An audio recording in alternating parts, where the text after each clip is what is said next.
I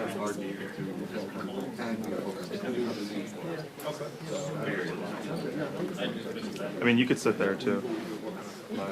I have a good view of it. Yeah, do it.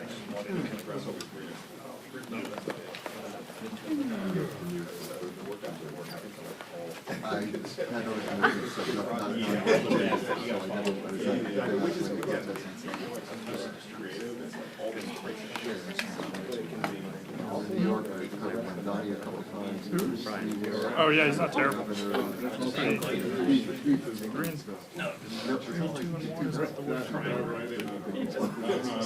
Year ago, most people never heard of the Dodgers as well.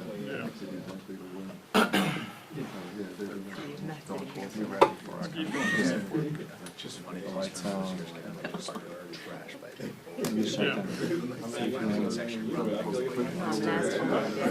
not terrible.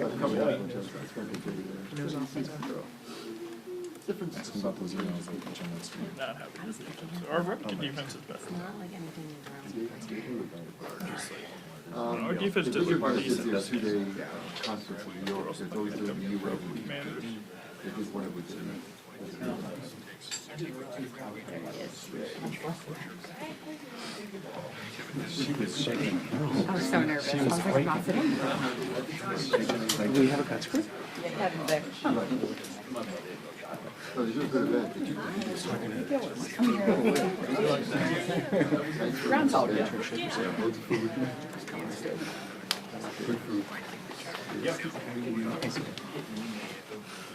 Why did we change our seat?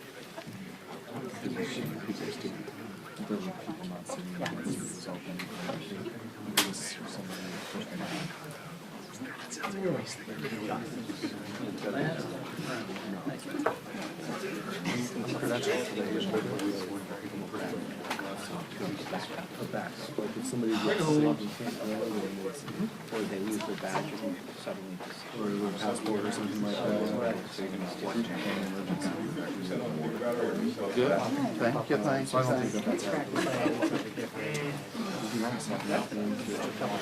how was it? What's that? Oh, yeah, of course. It was awesome. Well, that's what I thought.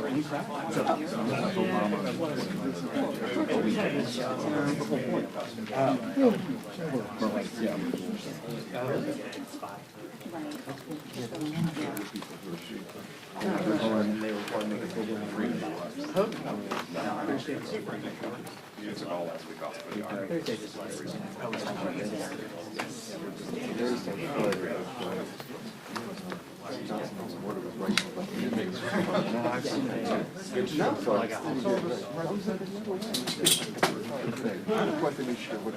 No, well, naturally, but it's true. All right. The experiment is on.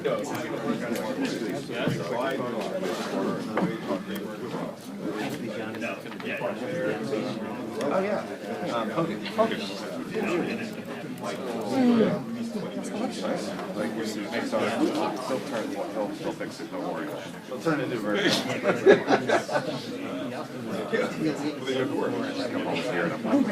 Okay. And you make it work for a little while. Oh, I just, yeah. No, I feel bad. Oh, no, we didn't see the construction. Well, to be fair, like, I didn't see the vision. I texted her, like, I'm sorry. that's the vision. No, and like, Kevin brought a letter. I thought McLean shot it, but clearly. No, I don't, probably not. I treasure, put their name on it, which is. I was gonna ask you. I feel that I was just trying her fast and stuff. She like, she wanted to write a letter. So I only wanted to waiting 2 weeks ago, and it was great. Sam did it.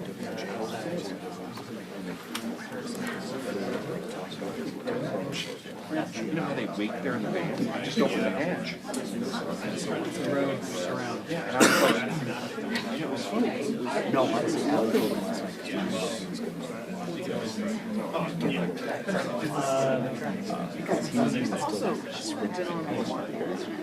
You'll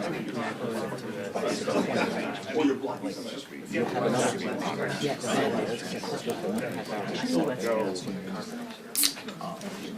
But he's but he did that.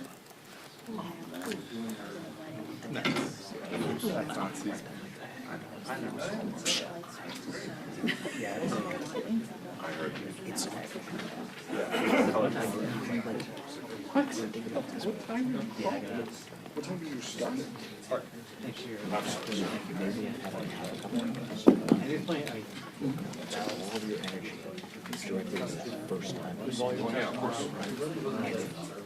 Comes before the show.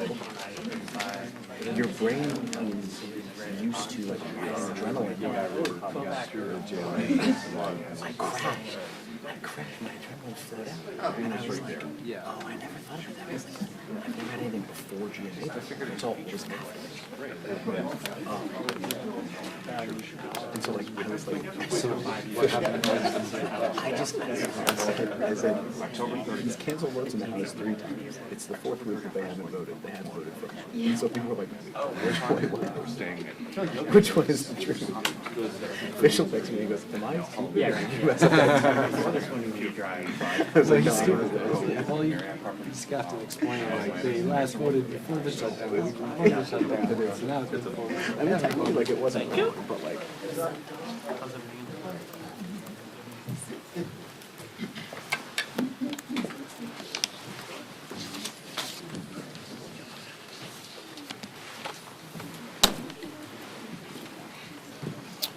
Well, welcome everybody. Day 21 of the Democrat shutdown. It's now 3 weeks since the Democrats have decided to close the entire federal government.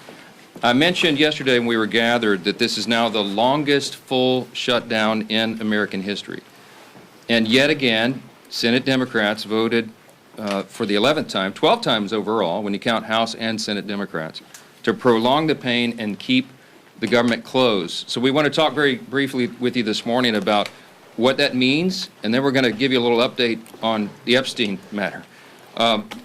So far, this is what it means. So far, what this shutdown has caused to the economy and to the people of this country is really unconscionable. The U.S. economy has now lost hundreds of billions of dollars. We have federal workers who are desperate for pay and uncertain when they will get their next paycheck. You got families wondering if they'll go without food assistance next month because many people rely upon that. New federal loans and disaster aid have come to a complete halt, and the stewards of our nuclear defense stockpile are being sent home on furlough. Think of the implications of all this. All of it hurts the economy, it hurts our national security, and it hurts the American people, and the Democrats seem not to care.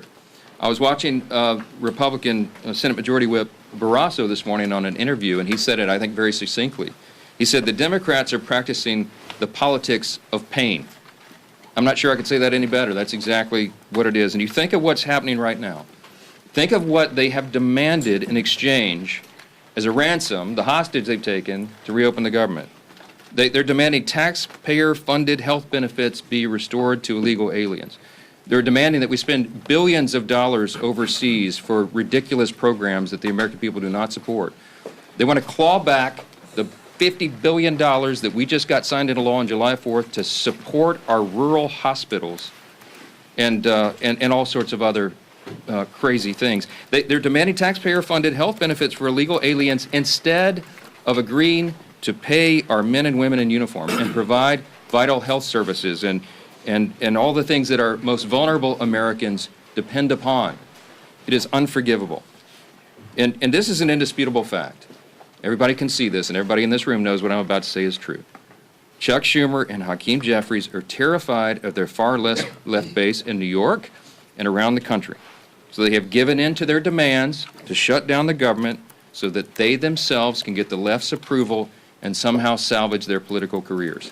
That is the whole story in one sentence, okay? That's why Schumer said shamelessly that every day of the shutdown gets better for us. Who's the us? He's talking about he and Hakeem and the Democrats who are afraid of the far left base. So today I want to put a finer point on some of the very real consequences we're seeing and what they mean for Americans around the country. And I'll zoom in on some of these key Democrat states where the senators continue to dig their heels in and vote against opening the government. Yesterday from NBC News, here's the headline: Air traffic control staffing issues cause flight delays across the country. The Secretary of Transportation said 53% of flight delays are now due to staffing issues, and usually that number is 5%. From Colorado, food banks face growing crises as shutdown impacts become a reality. That's the headline from Sky High News. What are Colorado's 2 Democrat senators doing? You've got Hickenlooper and Bennett. They have both now voted 11 times to keep the government closed. Virginia, here's the headline yesterday, KSL. Virginia employees fear shutdown's impact on veterans' medical care. And meanwhile, there are 2 Democrat senators, Tim Kaine and Mark Warner, have voted repeatedly to put their thumb in the eye of those veterans, and they won't end this pain. From Hawaii, Hawaii News Now says, headline, government shutdown impacts telehealth for seniors in Hawaii. Seniors in Hawaii rely upon telehealth. Guess who's shutting it down? There are 2 Democrat senators, Brian Schatz and Mazie Hirono, voted again and again to keep the government closed and disrupt the health services for seniors in their own state. They've got a lot to answer to. From California, here's a headline, ABC 7 News. Alameda food banks step in to help TSA workers, families impacted by government shutdown. That is disgusting.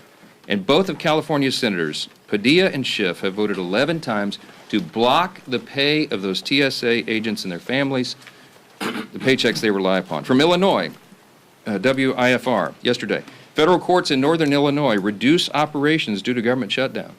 The courts are reducing operations, and you've got Illinois Democrats, Senators Duckworth and Durbin have voted to keep the government closed. We can do this all day long. That's a sample. Democrats used to care about the harm that shutdowns caused hardworking Americans, but now we can all see very clearly that was always based on politics and not principle, because they have thrown the principle out the window. And yesterday, there was an article from The Hill that laid bare that very fact. A Democrat senator was speaking anonymously and admitted, quote, people are going to get hammered if they vote for the House passed bill to reopen the government. The clean, nonpartisan CR, they're going to get hammered. Another insider said in that same story, quote, we would have enough votes to reopen the government if people were not terrified of getting the guillotine, okay? They mean it metaphorically, but in a political sense, that's exactly what they're concerned about. Now think about the fact that we're just laying out here. These are simple facts. We come out here every morning and remind the American people of what's going on. Do not let them distract you from the facts. The American people would have an open government if Democrats were not terrified of their radical base. That is the headline. Every single one of you should write that. That's the ugly truth. The Democrats are not governing in good faith. They're covering their own tail. They're out here decrying the so-called forthcoming health care crisis, they say. It's the one that they themselves created. The Democrats created Obamacare. They're the ones that created a subsidy with an expiration date. They're the ones that did all of this. Republicans are trying to fix it. And they're trying to blame Republicans for the crisis they themselves created. They cry foul when we won't bail them out of their own shutdown. I don't have anything to offer, as I've explained. I don't have any partisan priority I can pull off of the CR to make it more palatable for them. There's nothing to negotiate. They just have to do what they've always done in the past, that they did 13 times during the Biden administration, and they did as recently as March of this year, to open the government so that people can get their services and their paychecks. And they go before cameras incredibly, and they just lie to the American people over and over. It's a stunning thing to watch. It's time to stop the political games. The Democrats have got to stop this so that we can get back to the work here. For the sake of the American people, I hope they do. I hope Democrats finally come to their senses soon and the pain will end so we can reopen the government and get back to the hard work here. Let me say this. Now, while congressional Democrats continue their dangerous political games, the bipartisan House Committee on Oversight is conducting its investigation into the heinous crimes of Jeffrey Epstein. And it has continued. It has not stopped during the government shutdown. You have some of the, as I like to say, some of the toughest bulldogs in Congress on the Republican and Democrat side who are united in this cause for maximum transparency of the Epstein files. I'm for that. Chairman Comer is for that, the Oversight Committee chair. You'll hear from him in a moment. All these leadership team are, all the Republicans in the House are for maximum transparency and always have been. My good friend, Chairman James Comer, is going to give you an update on that shortly, but I just want to make a couple of key points very clearly before I bring him up here.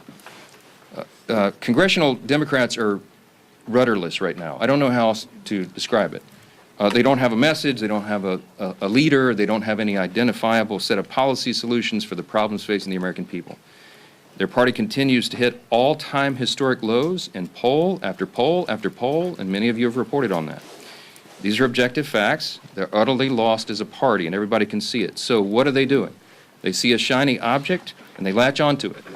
Democrats did not say one word about the Epstein files for the entire Biden presidency.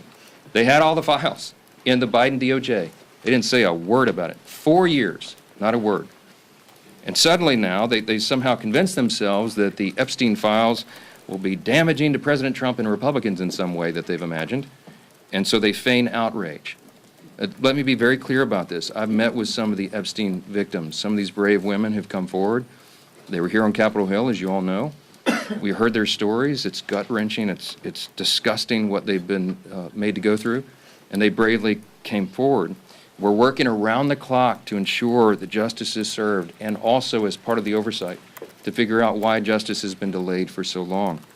All credible information we will ensure is released to the public, and we also, at the same time, are fulfilling our responsibility to protect the innocent victims.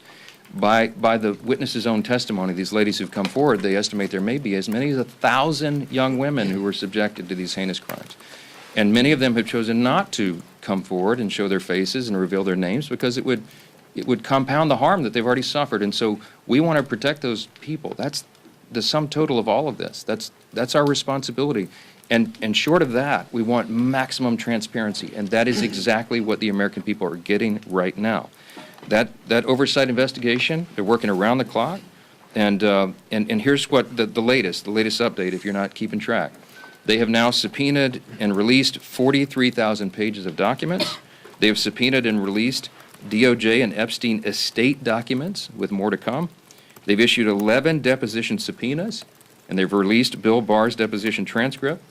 Just a few days ago, they released the transcript from the interview with Alexander Acosta. They requested and begun to receive suspicious activity reports from the Treasury Department, and the department has fully cooperated in that. And they published letters from Eric Holder, Merrick Garland, and James Comey stating they had no knowledge or information related to the committee's investigation. Those documents include the ones that were released on Friday of last week, okay? The Epstein estate documents include his personal phone logs, his travel logs, his financial records, the ledgers that many people have been wanting to see, and even his daily calendar. The investigation and continued document release is ongoing even as we speak. And let me say this clearly as well.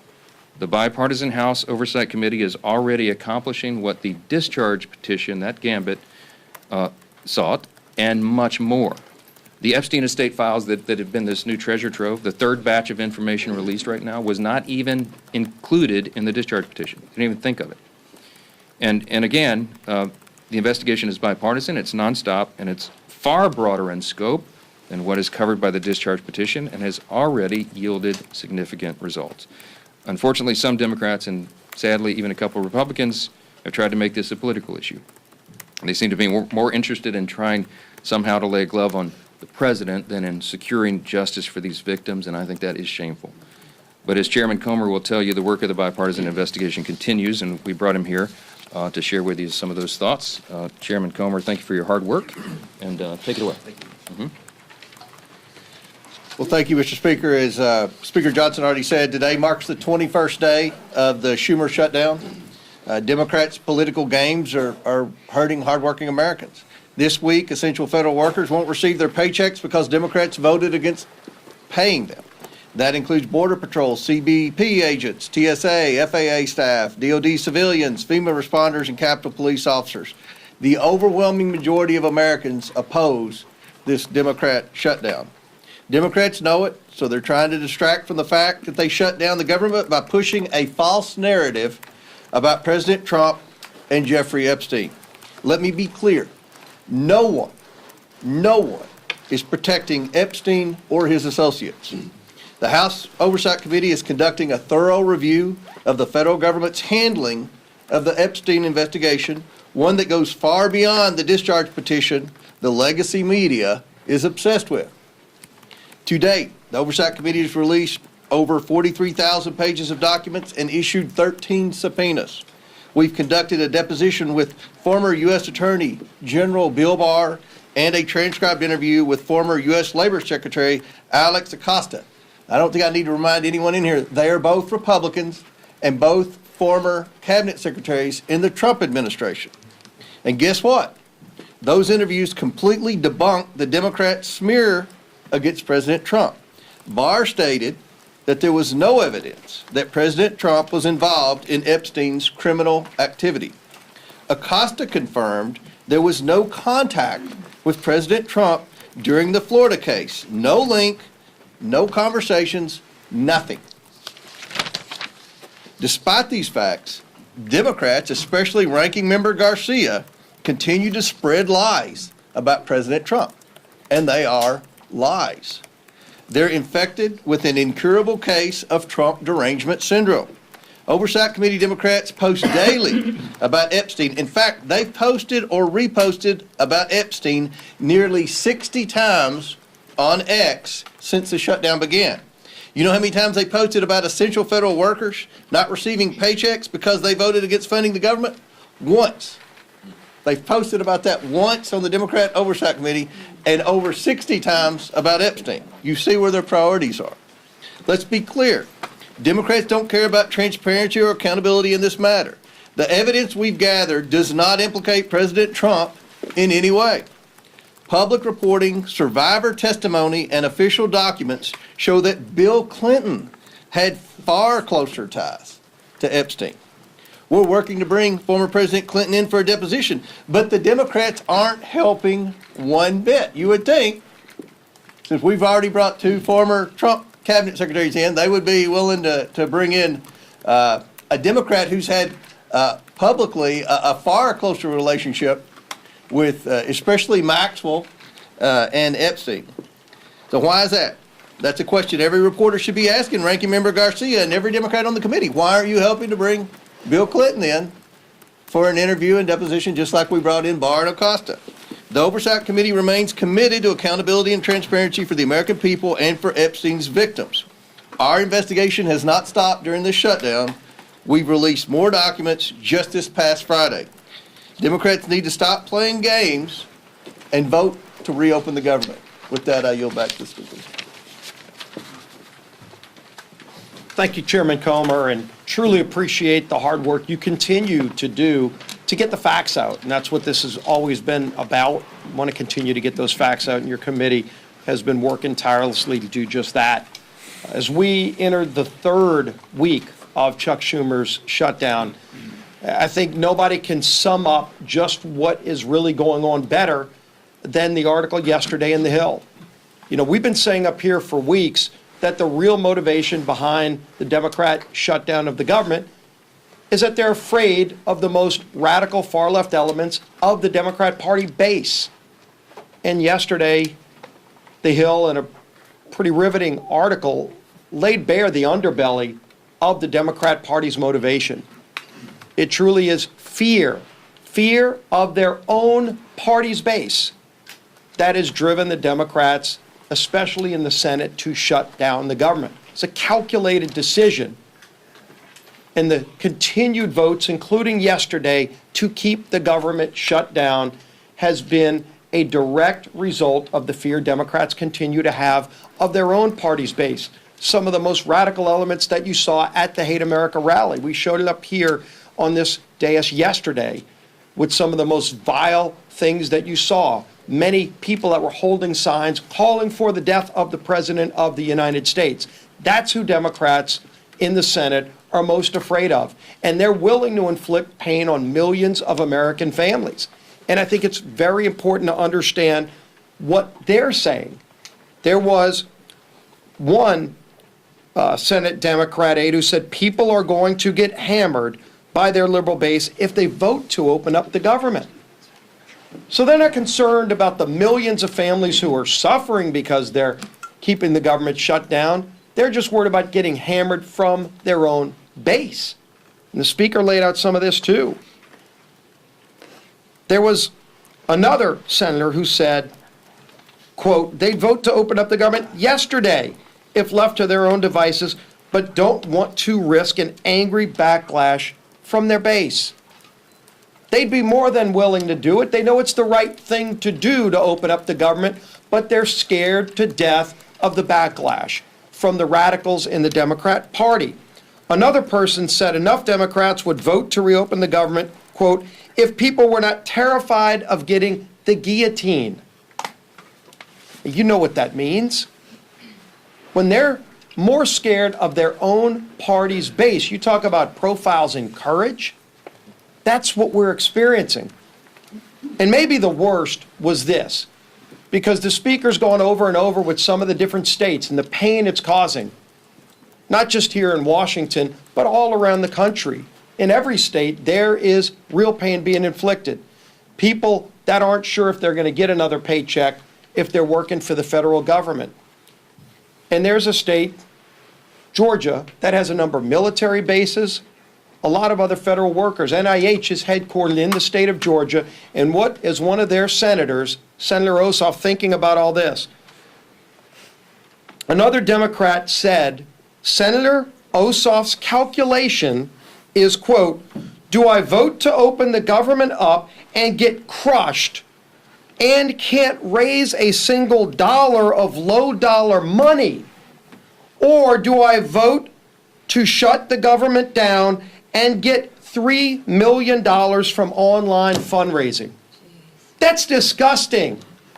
Senator Ossoff is more concerned about getting low dollar donations from maybe some donor in California who's going to click on an email and give him $100 for his reelection. And so he's causing suffering on tens of thousands of people in his home state of Georgia.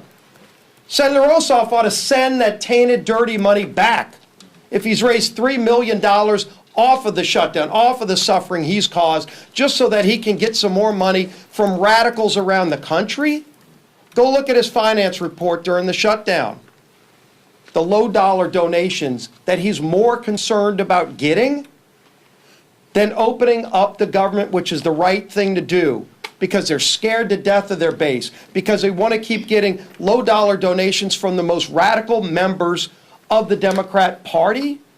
That's what this is about. And we've been saying it, but now that Hill article truly exposed it, with anonymous senators finally speaking freely, with other Democrat aides admitting what's really going on their side.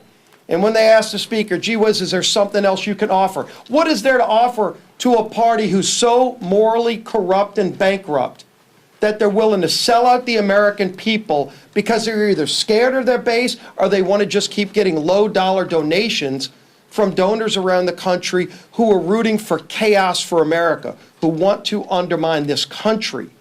That's what's going on here. And the American people are figuring it out. People in Georgia are figuring it out.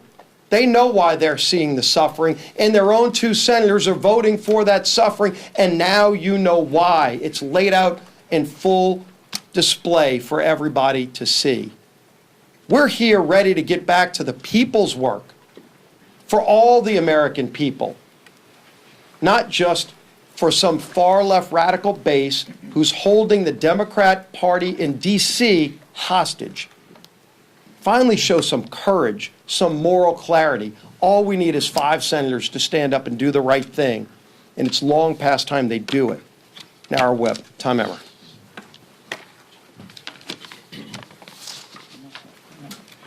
Welcome to day 21 of the Democrats' shutdown, where Democrats have now voted 12 times against funding our government. Why is that?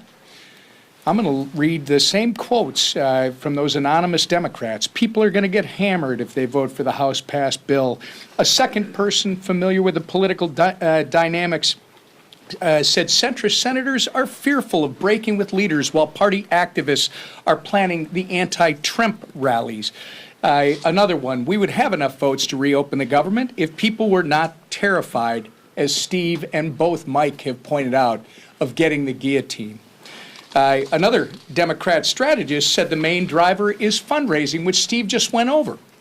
Do I vote to open the government up and get crushed and can't raise a single dollar of low dollar money? I mean, It's amazing, Steve. This is what it's all about. And this is what everybody in this room should be reporting every single day.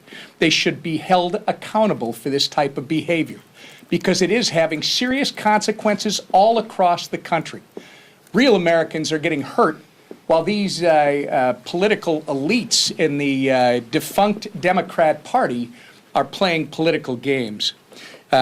Border Patrol agents are being forced to go without mission-critical funding. Low-income families, nutrition assistance benefits like SNAP and WIC are being jeopardized, all so these Democrats can appease their radical pro-terrorist wing. That is what they are. You saw it. And anybody who wants to push back, then they should disavow any connection to people who are calling for the death of any elected official, let alone the President of the United States, which they seem to be fine with, or this Attorney General candidate in Virginia. They won't even do that. This is a party without a message, without a leader, and without a future at this point. They are well on their way to being left on the ash heap of history. It's despicable, and it's downright wrong. We've got news for Chuck Schumer and the soon-to-be former leader of the Democrats in the House. Your Hate America rally is over. It's past time for you to stop thinking about yourselves and start thinking about the people that you were hired to serve. The American people are not and should not be pawns in your shutdown games, and they should not be forced to suffer just so you can play politics here in Washington, D.C.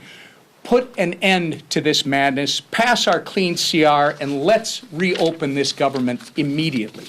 Our conference chair. Thank you. Well, good morning, everybody, and thank you, Mr. Comer, for being here. Again, don't let the facts get in the way of a good story, right? Our side, a lot of facts. The other side, more headlines than anything. Right? Press the other side on the facts, because the facts speak for themselves, no different than Chairman Comer laid out with all the work that he's doing, and transparency, right? It's been 1 month since House Republicans passed a bill to keep your government open. And how did Democrats celebrate? Well, they partied with communists and socialists who hate America, right? While Democrats were marching with their radical mobs, Republicans were actually meeting with Americans, listening, helping, and working. Let me give you a few examples. Congressman Ciscomani visited a food bank helping families with food insecurity. Congressman Rick Allen stood with veterans left in limbo by the Democrats' political games. And Congresswoman Nicole Malliotakis thanked U.S. Park police officers while they worked without pay. That's the contrast. Because as the leadership team behind me said, I'm sure those low dollar amounts that they're raising, they're probably giving those monies back to the food banks and those people, right? No, they're putting it in their pockets. Republicans are working to help constituents navigate the chaos Democrats created when they chose to shut down the government. And the government and a shutdown should never be used for more wasteful spending. Democrats are performing for their radical audience. We see it time and time again.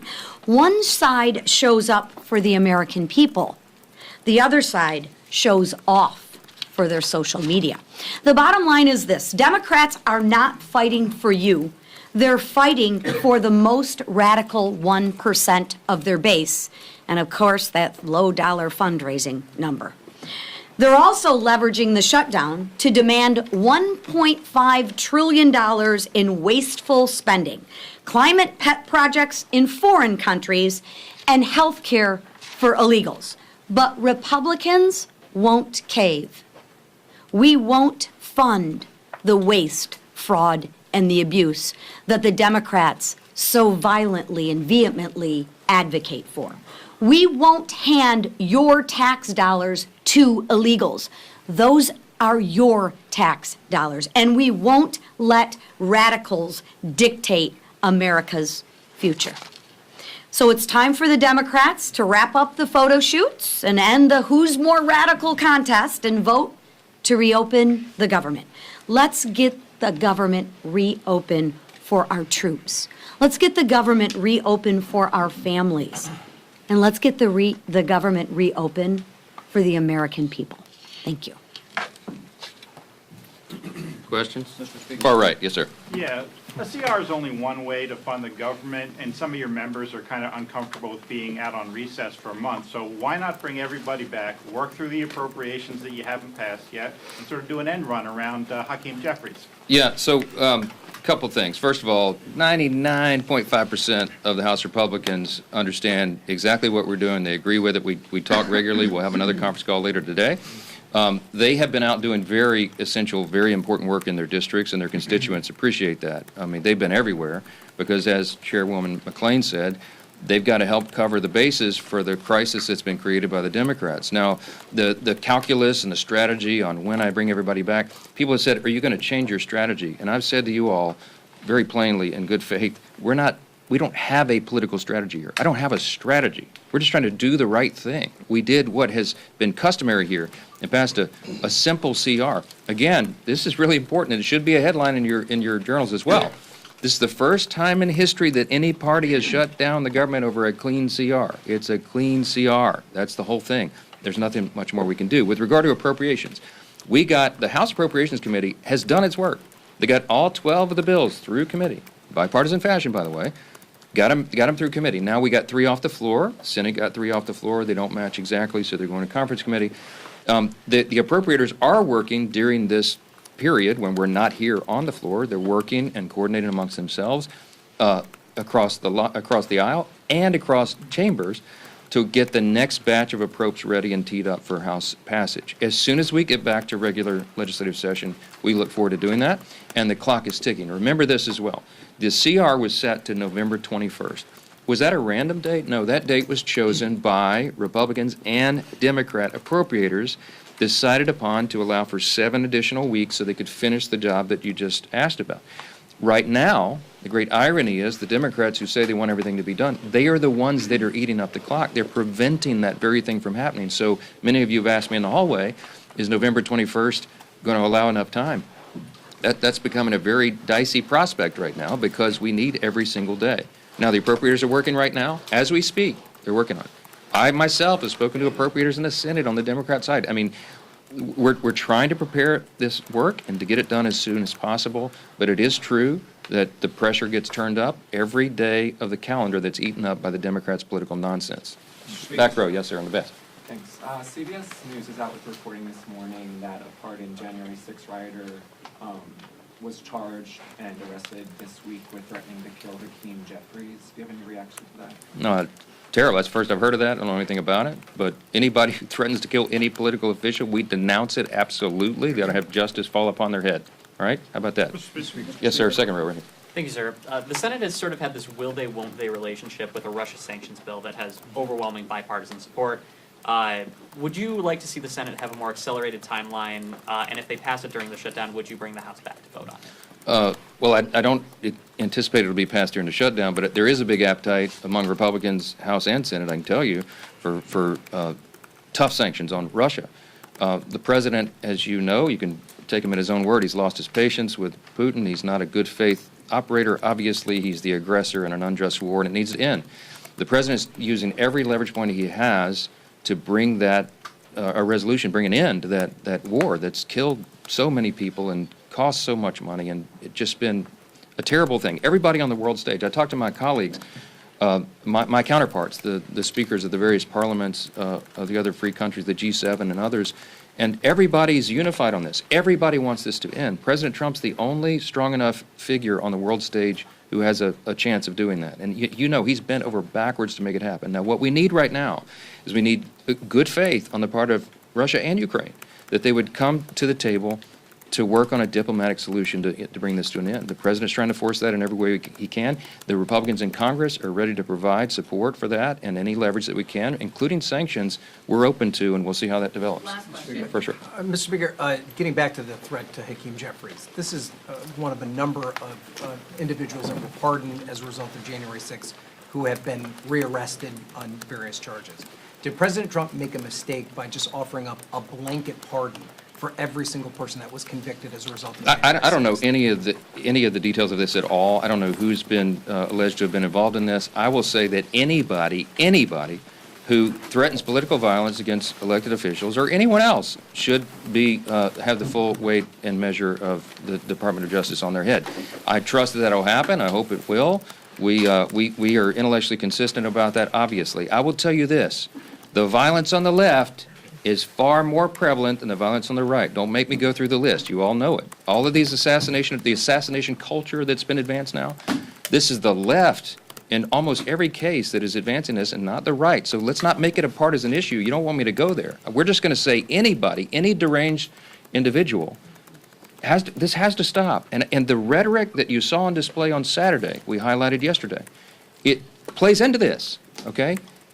There are people that get triggered. There are deranged people in society when they hear elected officials participating in a rally that was paid for by Soros and sponsored by communists with signs and placards and mantras that were repeated that we should bring death to, fascist politicians. What they mean is they call every Republican a fascist now. They're calling for the death of elected officials. Please, enough of that. We got to stop it. Stop the rhetoric, stop all the nonsense, and But stop what about the the violence. blanket pardon, sir? Was that the blanket pardons? Was that Look, appropriate? I'm not going to address it because I'm not sure of the details of this, and I think we've said enough. You know where we stand, and every one of you should stand there the same way. We denounce violence from anybody, anytime. Those people should be arrested and tried. Mr. Thanks. Speaker, should the president have bipartisan negotiations to end the shutdown? Why isn't he involved?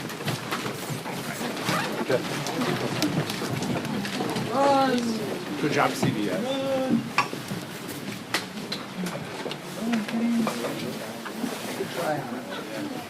It's too busy. My favorite, Lisa McClain rolls her eyes and stares at me every day.